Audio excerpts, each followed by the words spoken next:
මුසෙගේ හැටි බලනවා.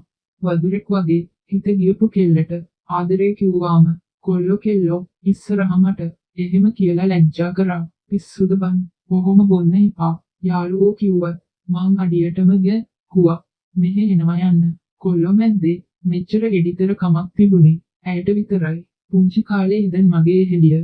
මොකෝ උනේ? එයා අහද්දි කොල්ලෙකුණා. මං ඒ උරහිසේ ඔළුව තියන් ඇඩුවා. හරි හෙට යමන්කෝ. එහෙම කියලා හිතත් හදලා එයා ගියා. කොහෙද මේ එක්ක යන්නේ? අතිනුත් ඇදන් බැන බැන එයා එක්ක යන දිහාට මාත් ගියා. වාන් කොණ්ඩේරවල බලහත්කාරයෙන් කියන විදිහට කැපුවා. හෙට ඉන්ටර්වයුව එකක් වැදගත් විදිහට යන්න. කෙල්ලෙක් හින්දා ඔබට වැටෙන්න දෙන්න බෑ. හැම දෙයකටම මං ඉන්නවා. ඔක ඉතින් පොඩි කාලේ ඉඳන් කියන දේ කිව්වා වගේම මගේ හැම දෙයකටම හිටියා. මේක ගනින් අත මිට මෙලව්වේ සල්ලි නෝටු කීපයක්. මාත් ෂොප් එකකට ගිය අලුතනේ බස් කුලිය හරි සේව් කරගන්න. ඇය කවදත් එහෙමයි.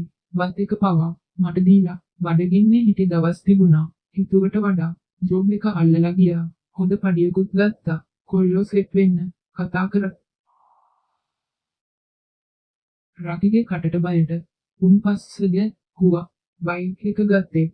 එයාත් එක්ක ගිහින් වේගෙන් ගිහින් අහුනොත් මූණ ඔබනවා බයික් එකේ. ඒක කිව්ව විදිහට මං විතරක් නෙමෙයි අනිත් යාළුවෝ අත්දැකීමෙන් දන්නවා.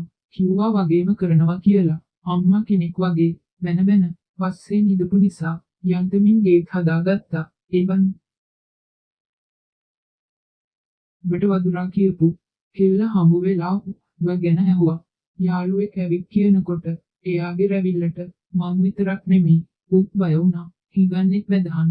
ඒ කෙල්ල එපා රතු නිවේදනය දීලා ගියාම ඒක පිළිපදින්නම වුණා. ඔෆිස් එකේ කෙල්ලෙක් ඉන්නවා. මං ගැන උනන්දුයි වගේ. මං එයාට හැම රහසම කිව්වා.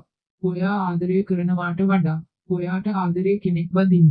එයා නොකියා කිව්වේ ඒ ගෑනු ළමයා හොඳයි කියලා. හැමෝගෙම ආශිර්වාද මැද මං ඔෆිස් එකේ ගෑනු ළමයා බැන්දා.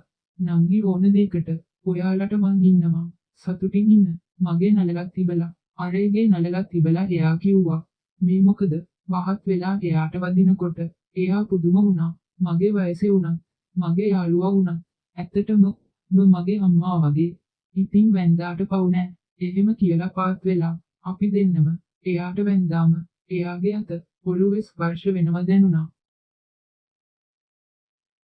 හරි ඒකී අම්මේ නැත්නම් විනාශ වෙලා යාළුවෙක් කිව්වාම මං සැහැල්ලුවෙන් hina වුණා. රචනය සමානයිවි එම් සඳු බස්නායක වඩියු නිර්මාණය වසා